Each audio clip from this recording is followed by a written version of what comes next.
नमस्कार साथियों, जैसा कि आप सभी को पता ही होगा कि रात में कुमार गौरव सर ने पेट के लिए 2025 का जो हमारा एग्ज़ाम होने वाला है, उसके लिए एक ब्रह्मास्त्र सीरीज़ आपकी लॉन्च की है। और इस ब्रह्मास्त्र सीरीज़ में मैं आप सभी के लिए हैंड रिटन नोट्स लेकर आया हूँ। वो लगभग आपकी 2.5 से 3 घंटे की जो क्लास थी, वो मैं बहुत ही कम समय में आपको पूरी कराने वाला हूँ। बेहतरीन तरीके से हम लोग रिवाइज़ करेंगे, एक-एक पॉइंट को समझेंगे बेहतरीन तरीके से और उसको याद भी करेंगे। तो चलिए स्टार्ट करते हैं आज का हमारा ब्रह्मास्त्र नंबर फर्स्ट, क्योंकि इसके लगभग 4 से 5 एपिसोड आपके होने वाले हैं और इन एपिसोडों को आप एग्ज़ाम से पहले ज़रूर देख लेना, ठीक है? कान में लीड लगाओ अच्छे से या अपने जो भी ईयरफ़ोन हैं उनको लगाइए, जो भी आपके पास है ना? उनको लगाकर और उनको सुनते रहिए आप आराम से, क्योंकि ज़बरदस्त तरीके से मैं आपको रिवीजन कराने वाला हूँ बहुत ही कम समय में और ये क्लास आपके लिए काफ़ी ज़्यादा हेल्पफुल रहेगी पैट एग्ज़ाम की दृष्टि से। तो पूरी क्लास को अंत तक देखना, क्लास अच्छी लगे, मेरे द्वारा की गई मेहनत अच्छी लगे, तो एक कमेंट कर देना और वीडियो को लाइक कर देना। तो चलिए स्टार्ट करते हैं आज की हमारी क्लास। पूछा गया है सबसे पहले कर्क रेखा। आप सभी को पता है कर्क रेखा भारत को 2 भागों में विभाजित करती है और ये उत्तरी अक्षांश में आपकी स्थित है, जो कि 23.5 डिग्री में स्थित है। ये भारत के 8 राज्यों से होकर गुजरती है और 8 राज्य कौन-कौन से हैं? तो गुजरात, राजस्थान, मध्य प्रदेश, छत्तीसगढ़, झारखंड, पश्चिम बंगाल, त्रिपुरा और मिज़ोरम। इन 8 राज्यों से होकर गुजरती है कर्क रेखा, ठीक है? वहीं पर आपसे पूछे साढ़े 82 पूर्वी देशांतर, ये आपका 5 राज्यों से, जो कि हमारी एक मानक समय रेखा है और जीएमटी से 5.5 घंटा आगे है। ये 5 राज्यों से यूपी, मध्य प्रदेश, छत्तीसगढ़, आंध्र प्रदेश और उड़ीसा, इनसे होकर गुजरती है, यानी कि आपके 5 राज्यों से होकर गुजरती है। क्वेश्चन ऐसे पूछता है, निम्न में से कौन से राज्यों से 82.5 पूर्वी डिग्री जो देशांतर है आपका नहीं गुजरता है? तो आप लोग बता देना, इन 5 राज्यों को याद कर लीजिए, ठीक है? नेक्स्ट आपसे पूछेगा नेपाल की सीमा। तो नेपाल की सीमा भारत के 5 राज्यों से लगती है और कितने किलोमीटर? लगभग 1751 किलोमीटर लगती है और 5 राज्य कौन-कौन से? उत्तराखंड, बिहार, यूपी, सिक्किम और पश्चिम बंगाल। और नेपाल से यूपी के ज़िला कितने लगते हैं? तो 7 ज़िला लगते हैं, ठीक है? जिनके बारे में भी याद रखना है। और यूपी की जो बाउंड्री है वो सबसे ज़्यादा राज्यों से लगती है, 8 राज्यों से, जिसमें उत्तराखंड है, उत्तराखंड है, हिमाचल प्रदेश है, आपका हरियाणा है और इसके साथ-साथ राजस्थान है, मध्य प्रदेश है, छत्तीसगढ़ है, झारखंड है, बिहार है। इन 8 राज्यों से लगती है। एक सीमा इसकी यूटी से भी लगती है, यानी दिल्ली से लगती है और एक सीमा इसकी अंतर्राष्ट्रीय सीमा जो कि नेपाल से लगती है। तो कुल मिलाकर यूपी की सीमा इतने राज्य, केंद्र शासित प्रदेश और अंतर्राष्ट्रीय देश से लगती है। नेक्स्ट भूटान की सीमा 4 राज्यों से लगती है, पश्चिम बंगाल, सिक्किम, अरुणाचल प्रदेश और असम। पाकिस्तान की सीमा 5 राज्यों से लगती है और टोटल जो इसकी सीमा लगती है वो 3323 किलोमीटर लगती है, जिसमें गुजरात, राजस्थान, पंजाब, लद्दाख और जम्मू कश्मीर, ठीक है? म्यांमार की सीमा 4 राज्यों से लगती है। 4 राज्य कौन-कौन से हैं वो? एक तो अरुणाचल प्रदेश है, उसके नीचे नागालैंड एंड मणिपुर और मिज़ोरम। और ये 1643 किलोमीटर इसकी कुल सीमा लगती है। नेक्स्ट आप सभी को पता है बांग्लादेश से हमारी सीमा सर्वाधिक लगती है, 4096.6 किलोमीटर। और भारत और बांग्लादेश के मध्य कौन सी रेखा है? तो रेड क्लिफ रेखा है। और वो 5 राज्य कौन-कौन से हैं जिनसे सीमा लगती है? तो मिज़ोरम है, मेघालय है, असम और आपका पश्चिम बंगाल और त्रिपुरा। 2 बार सीमा किससे लगती है? तो असम से लगती है, बांग्लादेश की। सर्वाधिक सीमा किससे लगती है? पश्चिम बंगाल से। और तीनों ओर से घिरा कौन है आपका? तो त्रिपुरा घिरा है। और कौन सी सीमा? शून्य सीमा रेखा लगती है आपकी। अब आप सभी ने बचपन में एक ट्रिक भी याद की होगी, बचपन में एमबीए। तो बचपन में एमबीए से मतलब है आपका ये सीमा जो है आपकी क्रम से है। जैसे आपसे पूछा है कि बांग्लादेश से कितनी लगती है? 4096। चीन से कितनी लगती है? तो 3484 किलोमीटर, 3488 किलोमीटर। पाकिस्तान से 3323 किलोमीटर। नेपाल से 1751। म्यांमार से 1643। भूटान से 699 किलोमीटर। और अफगानिस्तान से आपकी कितनी लगती है? तो 106 किलोमीटर सबसे कम। इससे 5 राज्य लगते हैं, इससे भी 5 राज्य लगते हैं, इससे भी 5 राज्य लगते हैं, इससे भी 5 राज्य लगते हैं। म्यांमार से 4 राज्य लगते हैं, भूटान से 4 राज्य लगते हैं और इससे हमारे 1 राज्य लगता है, ठीक है? तो इसके बारे में भी आपको अच्छे से क्लियर होना चाहिए कौन से राज्य की सीमा किस देश से लगती है। नेक्स्ट मालदीव और लक्षद्वीप को अलग कौन करता है? तो 8 डिग्री चैनल हमारा ये अलग करता है। अब हमारे कुछ प्रमुख संगठन हैं, उनके बारे में हम लोग देख लेते हैं। सबसे पहले हमारा संगठन है वो है यूएनओ। यूएनओ जिसे हम लोग बोलते हैं संयुक्त राष्ट्र संघ, और इसे हम लोग यूनाइटेड नेशन ऑर्गेनाइजेशन के नाम से जानते हैं। इसका फुल नेम है। इसकी स्थापना 24 अक्टूबर 1945 में हुई थी। न्यूयॉर्क में इसका हेडक्वार्टर है, मैनहट्टन द्वीप पर। एंटोनियो गुटारेस इसके वर्तमान में अध्यक्ष हैं और 193 सदस्य इसमें होते हैं। दक्षिणी सूडान इसका 193वां सदस्य है। कुल अंग कितने हैं यूएनओ के? तो 6 अंग हैं। सबसे पहले अंग की अगर हम बात करें तो इसका है महासभा, और इसके 80वें सत्र के अध्यक्ष बनी है हाल ही में एनावेला। इसे विश्व की लघु संसद भी बोला जाता है। नेक्स्ट आपसे मुझे बहुत ही फेमस इसका है एन यूएनएससी, जिसे हम बोलते हैं यूनाइटेड नेशन सिक्योरिटी काउंसिल, और इसको नाम दिया गया विश्व का पुलिसमैन। इसमें सदस्यों की संख्या होती है 15, और 15 में 10 तो अस्थायी होते हैं और आपके 5 स्थायी होते हैं। अभी हाल ही में इसमें बहरीन है आपका, है ना, बहरीन है, और आपका लाइबेरिया है, एक आपका लातविया है। ये बहुत सारे देश इसमें क्या है, अस्थायी देश बने हैं। और 5 इसके स्थायी देश हैं, जैसे रूस है, फ्रांस है ना। रूस, फ्रांस, अमेरिका, चीन, ये इसके क्या हैं, स्थायी सदस्य हैं। अच्छा, इसके साथ साथ एक अंग है इसका अंतर्राष्ट्रीय न्यायालय, जिसका मुख्यालय कहाँ पर है, द हेग, नीदरलैंड में। इसमें जजों की संख्या होती है 15 और इनका कार्यकाल होता है 9 वर्ष का। और भारत की तरफ से यहाँ पर जज कौन है, दलवीर भंडारी। दो, एक ही देश के 2 जज नहीं हो सकते, एक देश से एक ही जज हो सकता है। नेक्स्ट आपसे पूछे कि सचिवालय, तो इसके पहले हेड थे ट्रेगवेली और वर्तमान में इसके हेड कौन है, तो एंटोनी गुटारेस। इसी का एक है इकोसोक, भारत इसका अभी हाल ही में सदस्य बना है, 1954 इसकी स्थापना हुई थी। नेक्स्ट आपसे पूछेगा ओपैक। ओपैक आप सब लोग जानते होंगे, ऑयल जो होता है हमारा, एक्सपोर्ट कंट्रीज जो होती हैं हमारी, ठीक है, ऑर्गेनाइजेशन ऑफ पेट्रोलियम एक्सपोर्ट। इसकी स्थापना कब हुई थी, तो 1960 में, और इसका मुख्यालय है वियना, ऑस्ट्रिया में। डब्ल्यूटीओ का स्थापना कब हुआ था, तो 1995 में जिनेवा में इसका हेडक्वार्टर है, और नागोजी ओंगाजा इसकी हेड है। अच्छा, इसका पुराना नाम पूछे तो बता देना आप लोग, इसका पुराना नाम था गैट। इसका पुराना नाम क्या था, गैट, ठीक है। जिनेवा में बहुत सारे हेडक्वार्टर्स हैं हमारे, तो डब्ल्यूएचओ का हेडक्वार्टर्स, आईएलओ का हेडक्वार्टर्स, डब्ल्यूईएफ का हेडक्वार्टर, डब्ल्यूटीओ का मुख्यालय कहाँ पर, सबका जिनेवा में ही है लगभग। ऐसे आपसे पूछे रेड क्रॉस का मुख्यालय भी कहाँ पर है, तो ये भी आपका जिनेवा में ही है। बात करें नाटो की, नाटो हमारा यहाँ पर देख लीजिए, नाटो, नाटो जिसे हम बोलते हैं नॉर्थ अटलांटिक ट्रीटी ऑर्गेनाइजेशन, और इसके हेड बने हाल ही में मार्क रूटो। इसकी स्थापना हुई थी 1949 में। इसका जो हेडक्वार्टर है वो ब्रुसेल्स में है। इसमें सदस्य देशों की संख्या है आपकी 32, और 32वां सदस्य देश बना है आपका स्वीडन। कौन बना है, स्वीडन। इसके बारे में आप लोग याद रखेंगे। वहीं पर आपसे पूछे आसियान के बारे में, तो आसियान इसकी स्थापना कब हुई थी, 1967 में। सदस्य देशों की संख्या 11 है, जकार्ता मुख्यालय है, और 2025 की बैठक जो हुई है आपकी लाओस, वियनतियान में हुई है। इसका जो नवीनतम सदस्य देश है उसका नाम है तिमोर लेस्ते। नेक्स्ट आपसे पूछेगा UNEP, United National Environment Programme. इसकी स्थापना 1972 में हुई थी, और नैरोबी केन्या में इसका हेडक्वार्टर है। बिम्स्टेक, इसका हेडक्वार्टर ढाका में है, और 1997 में इसकी स्थापना हुई थी, और 2025 की बैठक इसकी थाईलैंड में हुई है, ठीक है। अगला संगठन आपके सामने आईएमएफ। आईएमएफ यानी कि इसे बोलते हैं इंटरनेशनल मॉनेटरी फंड, अंतर्राष्ट्रीय मुद्रा कोष। इसकी स्थापना 1944 में हुई थी ब्रेटन वुड्स सम्मेलन के तहत। इसका हेडक्वार्टर वाशिंगटन डीसी में है, और हेड है इसके वर्तमान में क्रिस्टलिना जॉर्जिवा, जो कि एक देश है बुल्गारिया, वहाँ की हैं। और इसमें 190 सदस्य हैं, और इसका 190वां सदस्य है आपका अंडोरा। इसकी जुड़वा बहन है ना, जिसके साथ इसका फॉर्मेशन हुआ था, वो थी वर्ल्ड बैंक। और वर्ल्ड बैंक का हेडक्वार्टर भी आपका वाशिंगटन डीसी में, और इसके हेड है आपके अजय बंगा जी। इसकी जो मुद्रा होती है उसे बोलते हैं एसडीआर, विशेष आहरण मुद्रा, या इंग्लिश में बोल सकते हैं स्पेशल ड्राइंग राइट्स। इसमें डॉलर है, यूरो, पाउंड, रेमनबी और युआन, ये 5 मुद्राएं इसमें शामिल होती हैं। नेक्स्ट आपसे पूछेगा सार्क, है ना, सार्क, ये क्या होता है हमारा सार्क, जिसे हम दक्षिण भी बोलते हैं। इसकी स्थापना 1985 में हुई थी, काठमांडू में इसका हेडक्वार्टर है, और 10 सदस्य देश हैं इसमें। एससीओ इंपॉर्टेंट है क्योंकि इसकी हाल ही में बैठक चाइना में संपन्न हुई है, तो 1996 में इसकी स्थापना हुई थी। पाकिस्तान और इंडिया इसमें 2017 में शामिल हुए थे, और 2025 की बैठक इसकी चीन में हुई है, और हेडक्वार्टर इसका कहाँ पर है, बीजिंग में है। नेक्स्ट आपसे पूछेगा आईयूसीएन। आईयूसीएन हमारा एक संगठन है, ठीक है, जिसे हम बोलते हैं कंजर्वेशन ऑफ नेचर। इसकी स्थापना कब हुई थी, तो इसकी स्थापना 1948 में हुई थी, और इसी के द्वारा आपकी रेड डाटा बुक जारी की जाती है। ग्लैंड, स्विट्जरलैंड में इसका हेडक्वार्टर है। WWF, इसका वर्ल्ड वाइड फंड, इसका हेडक्वार्टर कहाँ पर है, ग्लैंड, स्विट्जरलैंड में। 1961 में इसकी स्थापना हुई थी, और लोगो है इसका पांडा। नेक्स्ट आपसे पूछेगा यूनेस्को के बारे में, तो यूनेस्को आप सब लोग जानते हैं इसकी स्थापना कभी 1945 में। हेडक्वार्टर इसका पेरिस में है। ओंद्रे अज़ोल इसके क्या है, वर्तमान में हेड है। और भारत की कुल यूनेस्को वर्ल्ड हेरिटेज साइट कितनी है, 44, ठीक है। यूरोपियन यूनियन के बारे में पूछे तो इसमें सदस्य देशों की संख्या कितनी है, तो 27 है, और हेडक्वार्टर इसका कहाँ पर, ब्रुसेल्स में है। नेक्स्ट एडीबी, जिसे हम बोलते हैं एशियन डेवलपमेंट बैंक। इसका हेडक्वार्टर आपका मनीला में है। इसमें सदस्य देशों की संख्या है 67 + 1।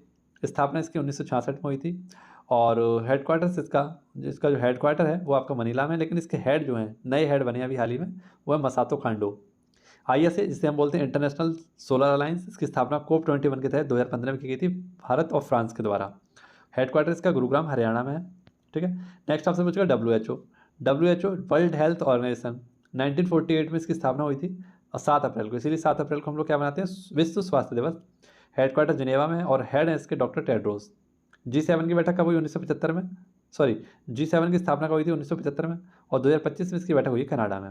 ब्रिक्स, इसकी 2025 की बैठक हुई है आपकी ब्राज़ील में, ठीक है। अब एक टॉपिक है हमारा पैड में महान व्यक्तित्व का, तो महान व्यक्तित्व का एक टॉपिक है जिसमें सबसे पहले हम पढ़ेंगे दादा भाई नौरोजी के बारे में। दादा भाई नौरोजी, जिसे हम पितामह बोलते हैं, यानी ग्रैंड मेंड ऑफ इंडिया बोलते हैं, वयोवृद्ध पुरुष बोलते हैं। 1866 में इन्होंने ईस्ट इंडिया एसोसिएशन की स्थापना की थी। इनकी बहुत ही फेमस पत्रिका है इंडिका। इनका जन्म हुआ था 4 सितंबर 1825 में, और इनकी मृत्यु हुई थी 30 जून 1917 में। ठीक है। ये 3 बार कांग्रेस के अध्यक्ष रहे हैं, एक बार 1886 में कलकत्ता अधिवेशन में, एक बार 1893 में लाहौर अधिवेशन में, और एक बार 1906 में कलकत्ता अधिवेशन में, जहाँ पर स्वराज शब्द आपका दिया गया था। 1892 में लिबरल पार्टी की टिकट पर ब्रिटिश हाउस ऑफ कॉमन्स में चुने जाने वाले पहले भारतीय थे। और इनकी बहुत ही फेमस बुक है poverty and un British rule in India, जो कि इनके द्वारा 1901 में लिखी गई थी। और इसमें इन्होंने धन के बहिर्गमन और इसके निष्कासन के बारे में सिद्धांत प्रतिपादित किया था। ड्रेन ऑफ वेल्थ थ्योरी इन्होंने इसके दौरान दी थी। नेक्स्ट आपसे मुझे दयानंद सरस्वती के बारे में। दयानंद सरस्वती, इनका जन्म हुआ था 12 फरवरी 1824 में, मोरबी गुजरात में इनका जन्म हुआ था। और वास्तविक नाम था इनका मूल शंकर। इन्हें भारत का मार्टिन लूथर कहा जाता था। आर्य समाज की स्थापना इन्होंने 1875 में मुंबई में की थी। और इसका 1877 में सेकंड जो केंद्र खोला था वो अजमेर में खोला था। वेदों की ओर लौटो इनका नारा था। इनकी बहुत ही फेमस बैग है सत्यार्थ प्रकाश। इन्होंने शब्द दिया था स्वराज। और इन्होंने एक आंदोलन चलाया था शुद्धि आंदोलन। मृत्यु उनकी हुई थी 30 अक्टूबर 1883 में। अजमेर में इनकी मृत्यु हो गई थी दादा दयानंद सरस्वती जी की। ठीक है, इनके बारे में सारे फैक्ट आपको याद रखने हैं। नेक्स्ट, खान अब्दुल गफ्फार खान, आप सब लोग जानते होंगे। इनको बच्चा खां और सीमंत गांधी के नाम से जाना जाता है। जन्म इनका 6 जनवरी 1890 को पेशावर में हुआ था। संगठन इन्होंने बनाया था एक खुदाई खिदमतगार, जो कि 1929 में बनाया था। भारत रत्न इनको 1987 में मिला था। जो खुदाई खिदमतगार था, इसको लाल कुर्ती दल के नाम से भी जाना जाता था। नेक्स्ट हम बात कर लेते हैं सरदार वल्लभ भाई पटेल। सरदार वल्लभ भाई पटेल, ये भारत के पहले उप प्रधानमंत्री थे और भारत के पहले हमारे गृह मंत्री थे। इनको लौह पुरुष कहा जाता है, आयरन मैन ऑफ इंडिया कहा जाता है, भारत का बिस्मार्क कहा जाता है। इन्होंने भारत का एकीकरण किया था।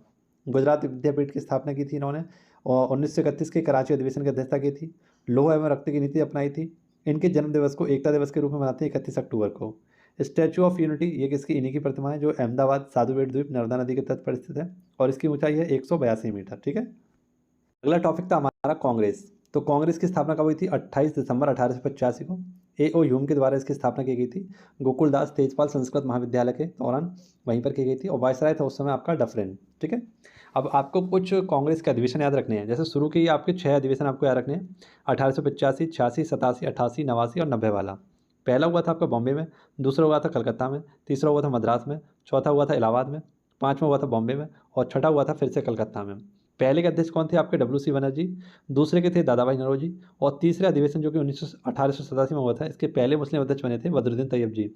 1888 में जो इलाहाबाद में हुआ था, इसके जॉर्ज यूले, जो कि अंग्रेज अध्यक्ष थे आपके। 1889 में आपका बॉम्बे में हुआ था और इसके विलियम बैटरमन थे, जो कि दूसरे अंग्रेज थे। और 1890 में कलकत्ता अधिवेशन में इसमें थे फिरोज शाह मेहता जी। ठीक है। ऐसे ही आपको याद रखना है सूरत अधिवेशन। ये कब हुआ था सूरत अधिवेशन? तो 1907 में हुआ था। और राज बिहारी बोस इसमें क्या थे? अध्यक्ष थे। यहाँ पर कांग्रेस का विभाजन हो गया नरम दल और गरम दल में। इसके बाद हुआ आपका 1916 में लखनऊ अधिवेशन, और इसमें अध्यक्षता कर रहे थे आपके अंबिकाचरण मजूमदार। इसमें वर्ग क्या हुआ? तो कांग्रेस का गरम दल और नरम दल, और इसके साथ साथ मुस्लिम लीग का क्या हो गया? विलय हो गया। नेक्स्ट आपसे पूछेगा 1896 का कलकत्ता अधिवेशन। इसके तहत क्या हुआ था? इसके अध्यक्ष थे आपके रहमतुल्लाह सयानी, और इसमें पहली बार आपका राष्ट्रीय गीत गाया गया था। नेक्स्ट 1911 में कलकत्ता अधिवेशन हुआ था आपका, और इसकी अध्यक्षता कर रहे थे पंडित विशन नारायण दर। और इसमें वर्ग क्या हुआ था? राष्ट्रीय गान आपका गाया गया था। क्या? राष्ट्रीय गान जनगण मनगण गाया गया था। नेक्स्ट 1917 का कलकत्ता अधिवेशन। इसमें अध्यक्षता कर रही थी आपकी एनी बेसेंट, और इसकी पहली महिला अध्यक्ष बनती है कांग्रेस की एनी बेसेंट। फिर 1925 में आपका हुआ कानपुर अधिवेशन, और इसकी पहली महिला अध्यक्ष बनती भारतीय महिला अध्यक्ष सरोजनी नायडू। नेक्स्ट 1924 में हुआ था आपका बेलगाम अधिवेशन, और इसकी अध्यक्षता कर रहे थे महात्मा गांधी जी। महात्मा गांधी जी पहली बार और अंतिम बार कांग्रेस की अध्यक्षता की थी, तो 1924 में की थी बेलगाम अधिवेशन कर्नाटक में। 1929 में आपका अधिवेशन हुआ था लाहौर अधिवेशन, और इसके तहत आपका जवाहरलाल नेहरू जी ने पूर्ण स्वराज की मांग की थी। इसकी अध्यक्षता भी कौन कर रहे थे? जवाहरलाल नेहरू। 1931 में हुआ कराची अधिवेशन, और इसके अध्यक्ष थे आपके सरदार वल्लभ भाई पटेल। ठीक है। सबसे पहले पूछा गया पंडित का टिक न्यू है सगी बेटी रिया। ठीक है, ये ट्रिक आपको रखनी है। और इसमें आपसे पा से आपको क्या रखना है? पा से मैंने अलग से लिख दिया यहाँ पर। पा से आपको रखना है प्लेग रोग, जिसे हम काली मौत भी कहते हैं। डी से आपको रखना है डिप्थीरिया, जो कि स्वतंत्र संबंधित है आपका। ता से हो जाएगा आपका तपेदिक, जिसे हम टीबी कहते हैं, और इसके लिए आपका BCG का टीका लगाया जाता है। नेक्स्ट का से हो जाएगा आपका काली खांसी। ठीक है, यहाँ पर आपको टिक दिया गया है। उसके बाद आपका टिक से हो जाएगा टेटेनस और टाइफाइड। और टाइफाइड में आपका कौन सा? बिडाल टेस्ट किया जाता है। और जो आपका टेटेनस रोग होता है, इसे धनुष टंकार रोग भी कहते हैं, क्योंकि इसमें शरीर का आकार जो हो जाता है वो धनुष के आकार का हो जाता है। नेक्स्ट का से हो जाता है आपका कुष्ठ रोग, जिसे हम हैंसन रोग भी कहते हैं, लेप्रोसी रोग भी कहते हैं। और प्रत्येक 26 जनवरी को आपका लेप्रोसी डे मनाते हैं। न्यू से हो जाएगा आपका न्यूमोनिया, है ना, और ये आंतों को प्रभावित करता है। हाथ से हो जाएगा आपका हैजा। सात से हो जाएगा आपका सिफिलिस रोग, जो कि आपके जननांगों को प्रभावित करता है। और गी से हो जाएगा आपका क्या? तो ये हो जाएगा आपका गुनेरिया रोग। ठीक है। तो बैक्टीरिया से क्या हो जाएगा आपका बैक्टीरिया, बैक्टीरिया से क्या हो जाएगा बैक्टीरिया। तो यहाँ पर आपको इसके रोग भी याद हो गए, और बैक्टीरिया से मतलब है बैक्टीरिया यानी जीवाणु से होने वाले रोग, ठीक है। तो ये भी आपको याद रखने हैं। नेक्स्ट हम लोग देख लेते हैं विषाणु से हमारे कौन कौन से रोग होते हैं, यानी वायरस से हमारे कौन कौन से रोग होते हैं। तो उसके लिए भी आपको एक छोटी सी ट्रिक याद रखनी होगी। रचना हमें पानी दो जरा। तो रचना कहती है ये ले बिस पी, ये ले बिस पी। रचना से हमने मांगा पानी, लेकिन रचना ने कह दी थी ले बिस पी, तो बिस से हमें याद हो जाएगा वायरस, ठीक है। अब रचना से, तो रचना से उठा लो रा से हो जाएगा हमारा रेबीज, कुत्ते के काटने से होता है रेबीज, आप सभी पता है। और इसकी खोज किसने की थी, इसके टीके की खोज की थी लुई पास्चर ने, ठीक है। और रेबीज जब हो जाता है तो हमें किससे डर लगता है, तो पानी से डर लगता है, जिसे बोलते हैं हाइड्रोफोबिया। CH इसमें हो जाता है आपका चिकन पॉक्स, ठीक है, चिकन पॉक्स ना। इसके के बाद आपका H से ले लो आपका कौन सा हो जाएगा, तो जो होगा हेपेटाइटिस। हाँ, इसमें M ले लो, इसमें हो जाएगा मीजल्स या जिसे हम खसरा बोलते हैं। E से हो जाएगा हमारा एबोला, जो कि आंतरिक हमारा रक्त स्राव होने लगता है, उसे बोलते हैं एबोला। फिर पानी से हो जाएगा हमारा पोलियो, और इसमें हमारी कौन सी साल के वैक्सीन का उपयोग किया जाता है। 2 से हो जाएगा हमारा कौन सा, तो डेंगू रोग, 2 से हो जाएगा हमारा डेंगू रोग। जरा से हो जाएगा हमारा जिका वायरस, और यहीं से ए ले लो आपका, से हो जाएगा एड्स, ठीक है। और SA इसमें एक और शब्द जोड़ लेना, SA इसमें स्वाइन फ्लू, जिसमें हमारा होता है H1N1, और बर्ड फ्लू में होता है हमारा H5N1, ठीक है। तो इस प्रकार से हम लोग याद कर सकते हैं हमारे विषाणु से होने वाले रोग। नेक्स्ट देखते हैं हम लोग प्रोटोजोआ से होने वाले रोग। तो प्रोटोजोआ से होने वाले रोग के लिए आपको एक ट्रिक याद रखनी है, पापा काम्पेस होते हैं, ठीक है। अगर पापा के बारे में तुमने ऐसा कह दिया तो जूते पड़ने वाले हैं तुम में, तो घर पे मत कह देना कि पापा काम्पेस होते हैं, केवल ट्रिक के रूप में याद रख लेना कि पापा काम्पेस होते हैं। तो पापा से बन गया आपका पायरिया, ये दांतों में आपका रोग होता है, और प्रोटोजोआ के कारण होता है, दांतों से खून आने लगता है आपका, और मुंह से बदबू भी आने लगती है, तो उसे बोलते हैं पायरिया रोग। काम से ले लो आपका इसमें हो जाता है कालाजार, इसका रोग वाहक होता है सैंड फ्लाई। माँ से ले लो आपका मलेरिया, और इसका रोग वाहक होता है आपका मादा एनाफ्लीज। पे से हो जाएगा आपका पेचिस, और सोते से हो जाएगा निद्रा रोग, जो कि प्रोटोजोआ के कारण होता है आपका निद्रा रोग, ठीक है। नेक्स्ट हम लोग देख लें हमारे फंगल इन्फेक्शन कौन कौन से, यानी जो फंगस यानी फफूंद से होने वाले रोग हैं। तो इसके लिए भी आप लोग ट्रिक याद रख लेना, गंजा दामाद खाए फ्रूट, गंजा दामाद खाए फ्रूट, इस प्रकार से आप लोग याद रखना। गंजा दामाद क्या खा रहा है, फ्रूट खा रहा है, तो गंजा से ले लो गंजा, ये हो जाएगा गंजापन। दाँत से हो जाएगा आपका दाद, माँ से हो जाएगा दमा, खाज से हो जाएगा खाज खुजली, जो आपको दिख रही होगी यहाँ पर खाज खुजली, है ना। और फ्रूट से हो जाएगा आपका एथलीट फूट, ठीक है। तो ये हमारे किससे प्रोटोजोआ से होने वाले रोग हैं, आपको इनके बारे में याद रखना होगा। नेक्स्ट आपसे पूछेगा आनुवांशिक रोग। अब आनुवांशिक रोग कौन कौन से होते हैं हमारे, तो एक होता है पटाउ सिंड्रोम, जो 13वें गुणसूत्र की कमी के कारण होता है। ये देखो आप लोगों ने बच्चे देखे होंगे जिनकी नाक वगैरह और जो मुंह वगैरह होता है वो कटा हुआ होता है, आपने देखा होगा ज़्यादातर। तो ऐसे बच्चों के अंदर आपका पटाउ सिंड्रोम होता है, और ये 13वें गुणसूत्र की कमी के कारण होता है। फिर एक होता है एडवर्ड सिंड्रोम, ये 18वें गुणसूत्र की कमी से होता है। इस प्रकार से आपने बच्चे देखे होंगे, है ना, ये एडवर्ड सिंड्रोम के कारण होते हैं। और डाउन सिंड्रोम ये 21वें गुणसूत्र की कमी के कारण होते हैं। इस प्रकार से आपने बच्चों की एक सी शक्ल देखी होगी, है ना। तो ऐसा डाउन सिंड्रोम इन बच्चों में देखा जाता है, और ये 11वें गुणसूत्र की कमी के कारण होता है आपका। एक होता है हमारा कौन सा, तो हीमोफीलिया, आप लोग जानते ही होंगे, जिसे हम शाही रोग भी कहते हैं, और इसमें रक्त का थक्का नहीं जमता है, ठीक है। एक होता है वर्धानता, ये रंगों में भेद नहीं हो पाता इसके कारण। अन्य कुछ रोग देखें हमारा, तो जैसे कि आपको पता है मिनी माता रोग, ये पारा के कारण होता है। इटाई रोग ये कैडमियम के कारण होता है। मिनी माता रोग में आपकी जो उंगलियां वगैरह इस प्रकार से टेढ़ हो जाती हैं, उठना बैठना भी मुश्किल हो जाता है। एक होता है इटाई रोग, ये कैडमियम के कारण होता है, और इसमें आपकी देखो ये कमर दिख रही है ना, इस प्रकार से हो जाती है, और कैडमियम की अधिकता हो जाती है शरीर में, तब ये रोग आपका होता है। सिकल सेल एनीमिया, RCB का आकार जो होता है वो हंसियाकार हो जाता है। थैलेसीमिया, इसमें बार बार ब्लड की कमी होती है, और इसी के बाद आपको बार बार ब्लड चढ़ाया जाता है। कैंसर, आप लोग कैंसर जानते ही होंगे, ये कोशिका, देखिए कैंसर जो होता है, कैंसर को क्या कहते हैं, तो कोशिकाओं की अनियंत्रित वृद्धि कहते हैं, ठीक है। अब हम बढ़ते हैं नेक्स्ट टॉपिक पर। हमारे पूछा गया है कुल शास्त्रीय नृत्यों की संख्या। तो कुल शास्त्रीय नृत्य कितने हमारे, 8। कौन कौन से हैं, एक तो भरतनाट्यम जो कि तमिलनाडु में होता है, सत्रिया ये आपका असम में होता है, कथक ये आपका उत्तरी भारत में होता है, ठीक है, जिसमें पंडित बिरजू महाराज बहुत फेमस हैं, सितारा देवी और आपकी कुमुदनी लाखिया जिनका हाल ही में निधन हुआ था, ये कथक से संबंधित हैं। कुचिपुड़ी आंध्र प्रदेश का है, मोहिनीअट्टम केरल का है, मणिपुरी आपका मणिपुर का है, और यहाँ की बहुत ही फेमस है आपकी झावेरी बहन है, ये 4 बहनें हैं आपकी, दर्शना सुवर्णा, है ना। नेक्स्ट आपसे पूछे कथकली ये केरल का है, और ओडिसी आपकी कहाँ का है, उड़ीसा का है। नेक्स्ट आपसे पूछेगा कुल शास्त्रीय भाषाएं कितनी हैं? तो अब तक हमारे पास कुल शास्त्रीय भाषाएं 6 थी, लेकिन हाल ही में हमारी 5 नई भाषाएं जोड़ी गई। तो टोटल शास्त्रीय भाषाएं होगी हमारी कितनी? 11। तमिल सबसे पुरानी हमारी शास्त्रीय भाषा है। तेलुगु, कन्नड़, मलयालम, संस्कृत, उड़िया, पाली, प्राकृत, मराठी, बंगाली और असमिया, ये 2024 में जोड़ी गई थी 5। ठीक है, प्राकृत, पाली, मराठी, बंगाली और असमिया। और टोटल अब हमारे पास कितनी हो गई हैं? तो 11 शास्त्रीय भाषाएं हो गई हैं। लेकिन आपसे पूछे संवैधानिक भाषा कितनी है, तो वो है हमारी 22। ठीक है, अब बौद्ध धर्म के बारे में थोड़ा सा हम लोग पता कर लेते हैं। जैसे बौद्ध धर्म आप सभी को पता है, इसके संस्थापक कौन थे? तो गौतम बुद्ध जी इसके संस्थापक थे, जिनका बचपन का नाम था सिद्धार्थ। इनका जन्म हुआ था 563 बीसी में लुम्बिनी, और इनकी मृत्यु हुई थी 483 बीसी में, और ये कहाँ हुई थी? कुशीनगर में। ठीक है, इनकी माता का नाम क्या था, या माता का लेना, माता का नाम था महामाया, पिता का नाम था इनका शुद्धोधन। इनके बहुत ही फेमस गुरु थे जिन्होंने इन्हें दार्शनिक शिक्षा दी, वो थे आलार कलाम। गृह त्याग इन्होंने जो किया था उसे बोलते हैं महावीर निष्क्रमण। ज्ञान प्राप्ति को बोलते हैं निर्वाण, जो कि इन्हें बोध ज्ञान प्राप्त हुआ था। प्रथम उपदेश जिसे बोलते हैं धर्म चक्र प्रवर्तन, जो कि इन्होंने सारनाथ में दिया था। और मृत्यु इनकी हुई थी, उसको बोलते हैं महापरिनिर्वाण, जो कि कुशीनारा में हुई थी। सर्वाधिक इन्होंने जो उपदेश दिए थे आपके, वो दिए थे श्रावस्ती में। और इनका जो सारथी था उसका नाम था चन्ना, और इनका जो घोड़ा था उसका नाम था कंथक। आप सभी को पता है बौद्ध संगतियाँ कितनी हुई हैं? तो 4 बौद्ध संगतियाँ हुई हैं। 4 बौद्ध संगतियों में आपको याद रखना है, पहली बौद्ध संगति कहाँ हुई थी? राजगृह में। दूसरी बौद्ध संगति हुई वैशाली में। तीसरी बौद्ध संगति हुई थी आपके पाटलिपुत्र में। और चौथी बौद्ध संगति हुई थी आपकी कुंडलवन में। पहली के अध्यक्ष कौन थे? महाकश्यप। दूसरे के अध्यक्ष थे आपके सवाकमीर। तीसरे के अध्यक्ष थे मोगलीपतिस। और चौथी के थे आपके वसुमित्र। पहली के शासक थे अजातशत्रु, दूसरे के शासक थे कालाशोक, तीसरे के शासक थे आपके अशोक, और चौथे के शासक थे आपके कनिष्क। ठीक है, अच्छा, पहली जो आपकी बौद्ध संगति हुई थी ये कब हुई थी? तो 483 बीसी में हुई थी।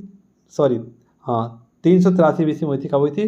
383 बीसी में। उसके बाद 283 बीसी में, नहीं, पहली हुई थी 483 बीसी में हुई थी, दूसरी हुई थी 383 में, और तीसरी जो हुई थी हमारी वो 255 बीसी में, और चौथी जो हुई थी वो पहली शताब्दी में हुई थी। ठीक है, तो पहली 483, और दूसरी 383 में हुई थी, और तीसरी जो हुई थी आपकी वो 255 बीसी में हुई थी। ठीक है, अगला पूछेगा आपसे बुद्ध के त्रिरत्न कौन कौन से? तो बुद्ध, संघ और धम्म।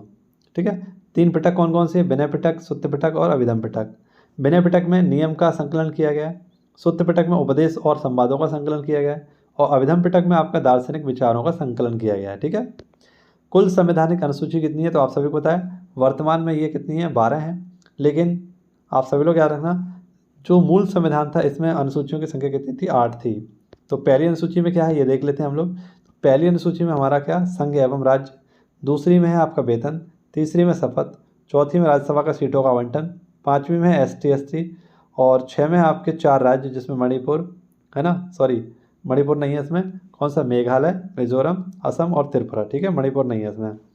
7 में क्या है आपकी सूचियाँ? संघ सूची, राज्य सूची और समवर्ती सूची।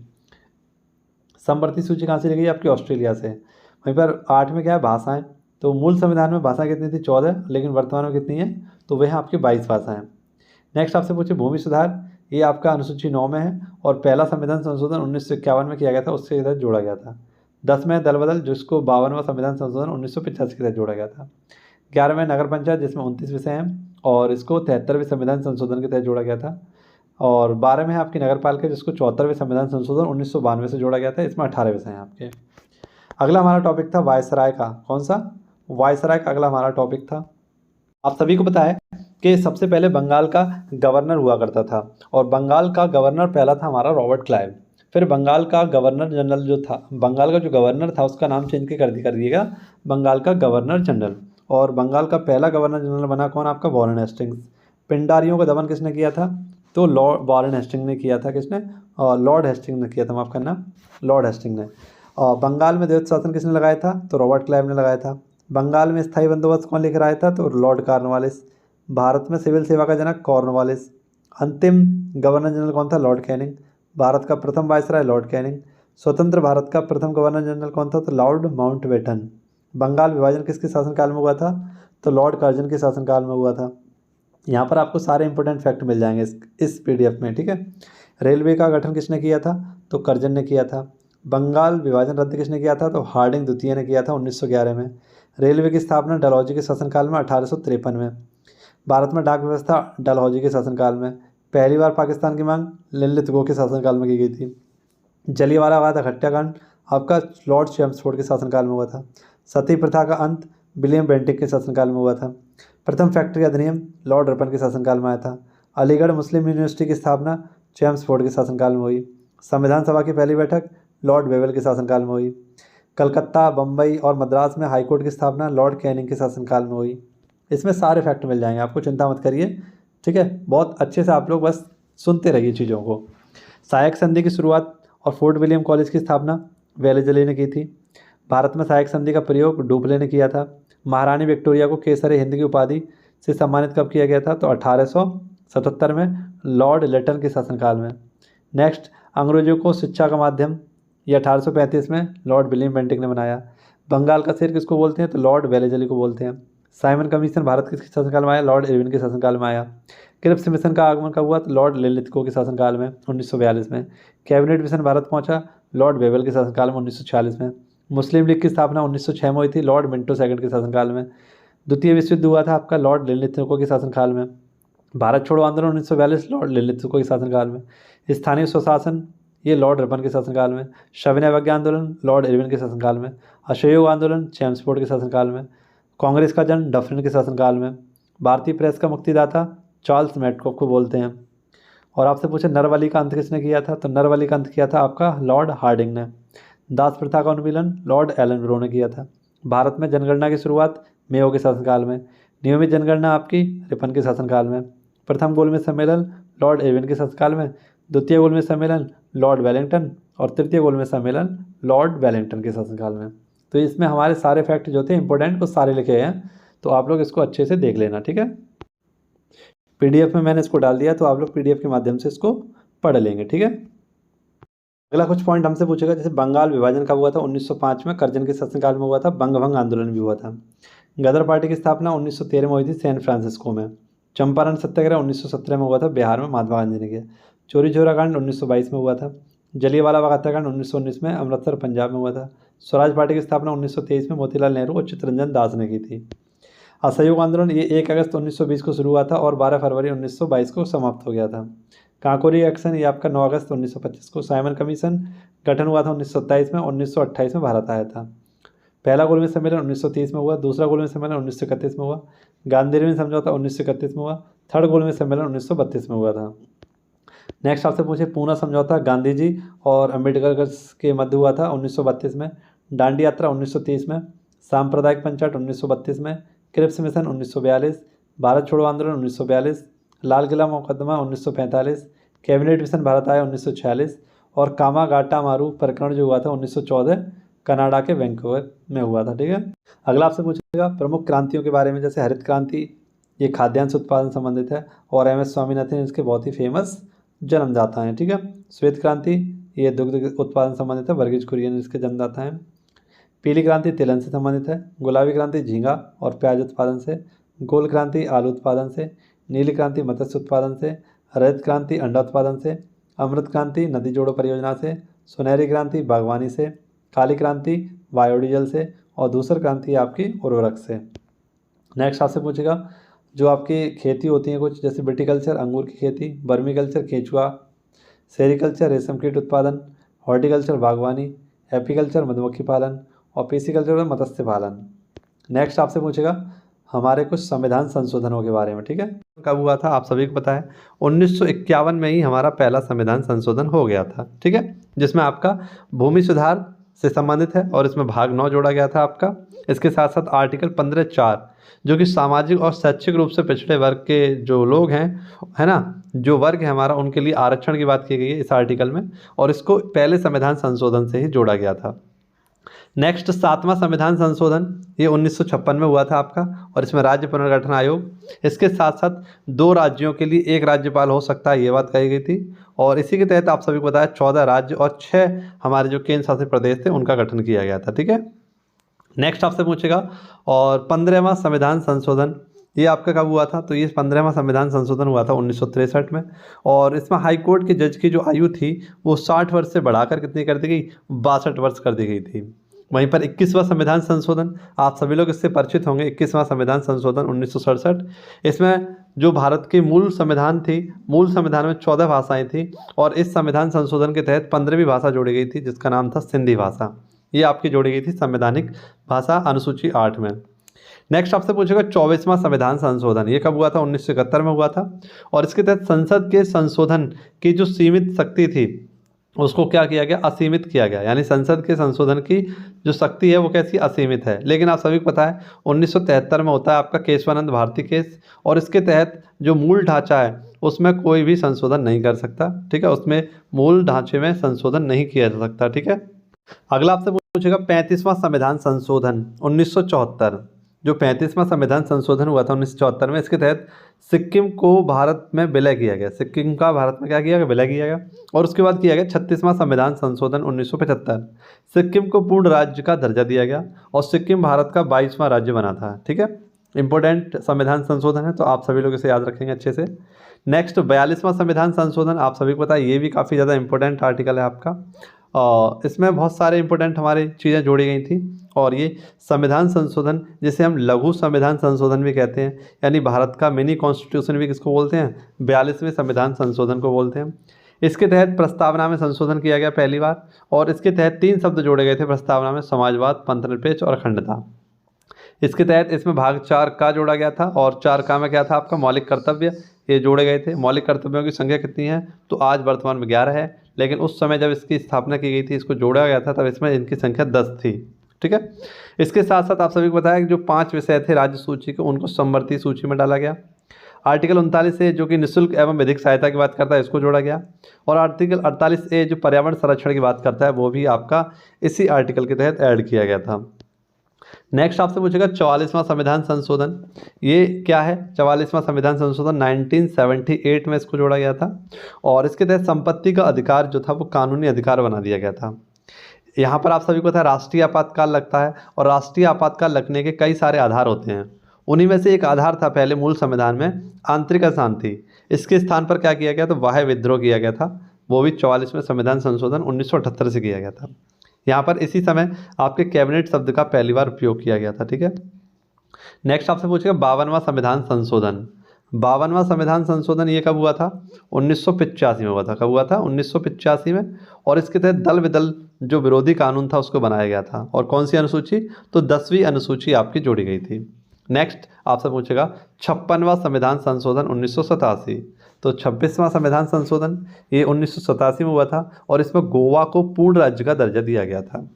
61वां संविधान संशोधन 1989, इसके तहत आप सभी को पता क्या हुआ था? मतदान की जो आयु थी उसको 21 वर्ष से घटाकर कितना कर दिया गया? 18 वर्ष कर दिया गया था।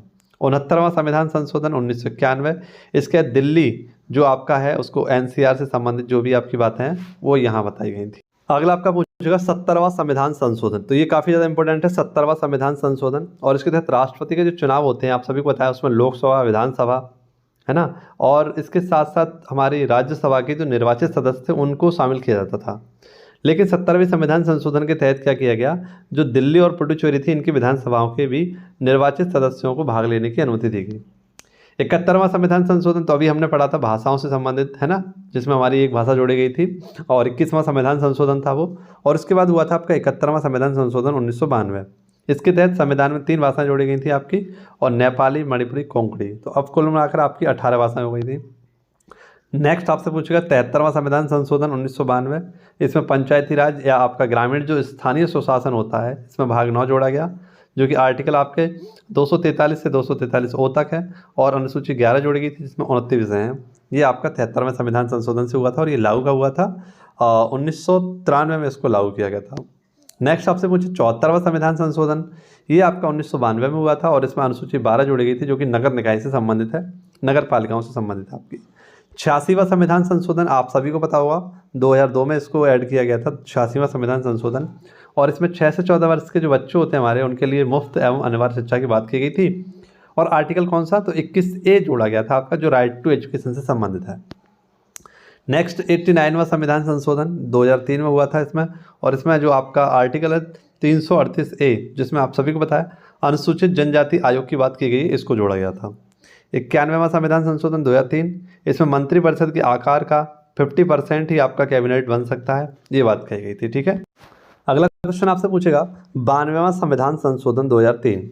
इसके तहत अनुसूची 8 में आपकी 4 भाषाएं जोड़ी गई थी और बोडो, डोगरी, मैथिली, संथाली इनको जोड़कर अब संवैधानिक भाषाओं की संख्या 22 हो चुकी है और आज वर्तमान में भी हमारी 22 संवैधानिक भाषाएं हैं। नेक्स्ट 97वां संविधान संशोधन, ये आपका कब हुआ था?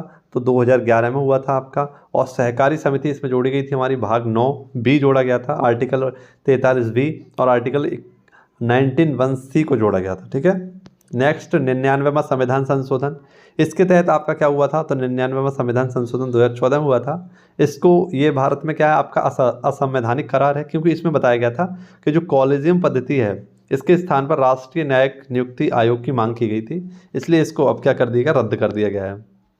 नेक्स्ट आपसे पूछेगा 100वां संविधान संशोधन, तो आप सभी लोगों को पता है ये भारत और बांग्लादेश के संबंधित है और इसमें 3 बीघा कॉरिडोर के लिए आपका क्या हुआ था? संविधान संशोधन हुआ था।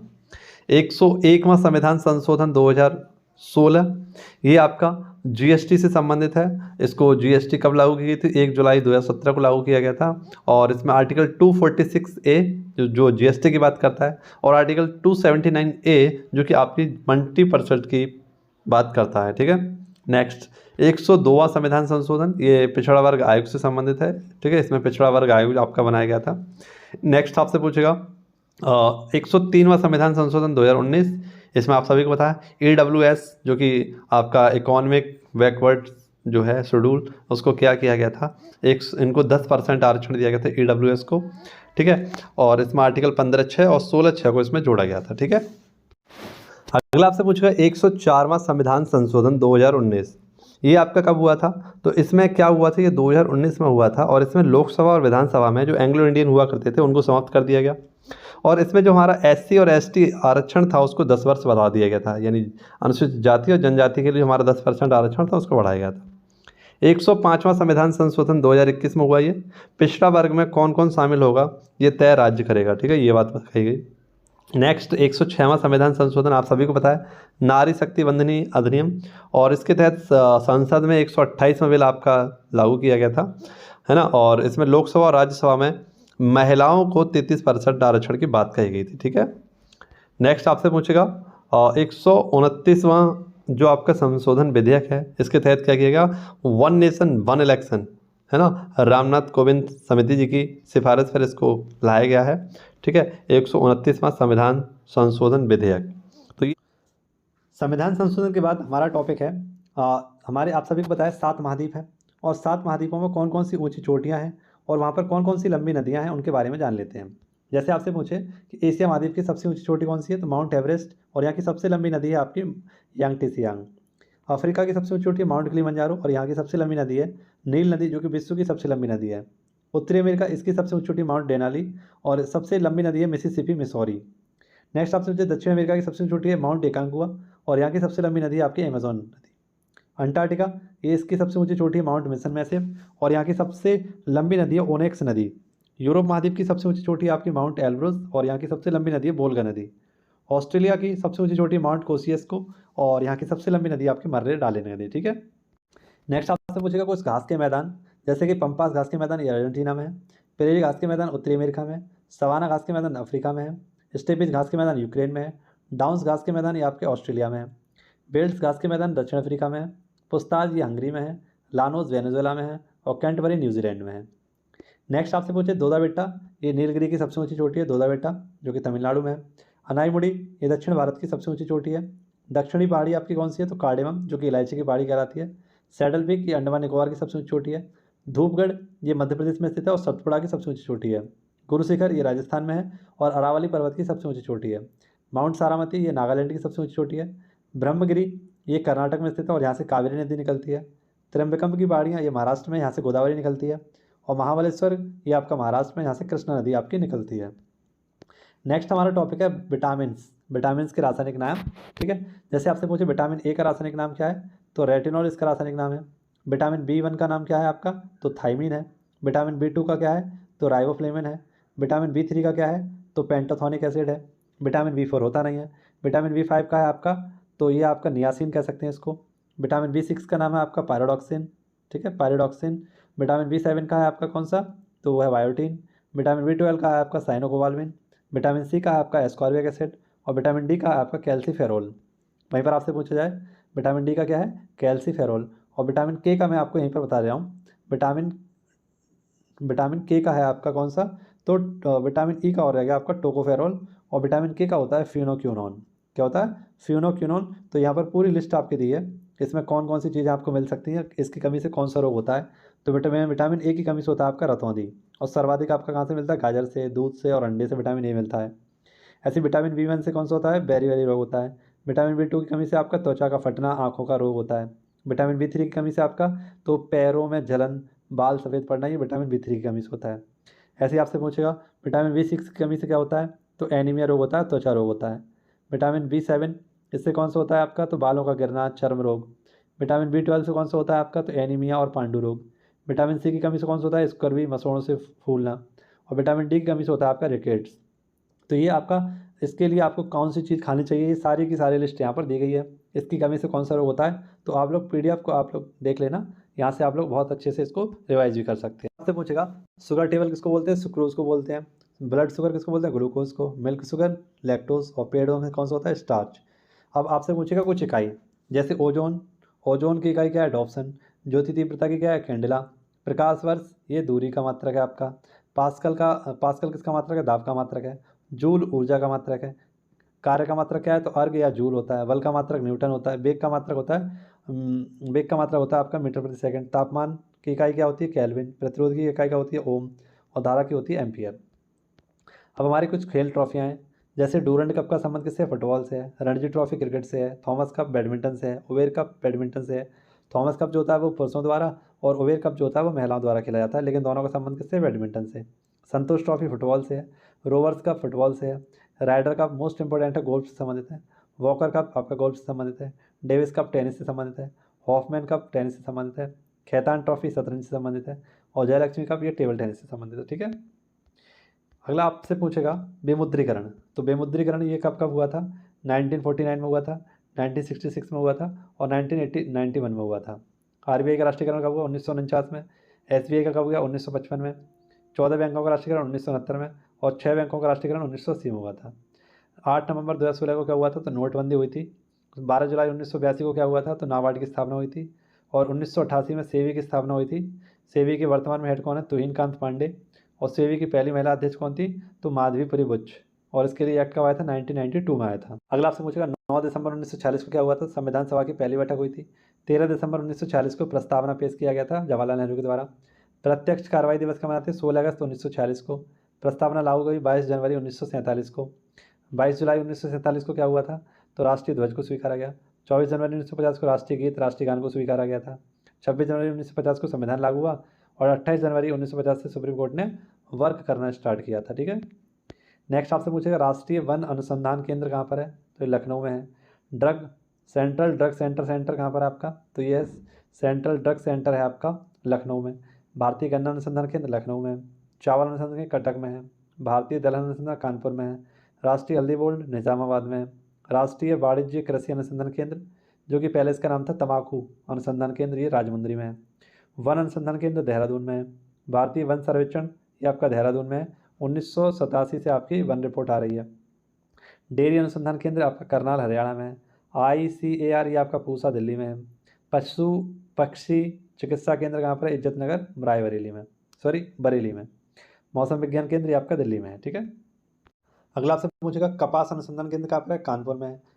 Bhabha atomic research centre Trombay Maharashtra में। मसाला अनुसंधान केंद्र कोझिकोड, और आलू अनुसंधान केंद्र शिमला में है। आपसे पूछेगा मॉन्ट्रियल प्रोटोकॉल कब हुआ था, 16 सितंबर 1987 को हुआ था। ओजोन परत के छिद्र को बचाने के लिए। ओजोन परत के नाप किससे होता है, तो डॉप्सन से। फोरमैन ने इसकी खोज की थी। क्योटो प्रोटोकॉल 1997 में हुआ था, और जो हमारी ग्रीन हाउस गैस होती हैं उसके लिए, है ना, उसको कम करने के लिए। स्टॉकहोम सम्मेलन 1972 में हुआ था, सतत विकास के लिए पहली बार आपका सम्मेलन हुआ। बर्लिन में आपका क्या हुआ, कोप फर्स्ट हुआ था। ब्राज़ील में कोप 13 होगा। रियो सम्मेलन आपका 1992 में हुआ था, और इसकी रिपोर्ट का नाम था एजेंडा 21। कोप 21 पेरिस में हुआ। कोप 29 बाकू अजरबैजान में हुआ। और कोप 8 आपका दिल्ली में हुआ था।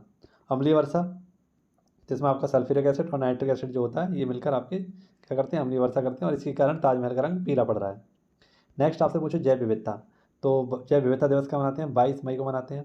सर्वाधिक जैव विविधता अमेजोन वर्षावन ब्राज़ील में पाए जाते हैं। भारत में जो 8% आपकी जैव विविधता पाई जाती है वो पश्चिम घाट में पाई जाती है। भारत में 2 हॉटस्पॉट जो हैं आपके पूर्णतः, एक तो पश्चिमी घाट और एक पूर्वी हिमालय। नगोया प्रोटोकॉल और कॉर्डिजाना प्रोटोकॉल ये जैव विविधता से संबंधित हैं आपके। रामसर सम्मेलन कब हुआ था? तो 2 फरवरी 1971 में ईरान में हुआ था। आर्द्र भूमि दिवस इसलिए हम 2 फरवरी को मनाते हैं।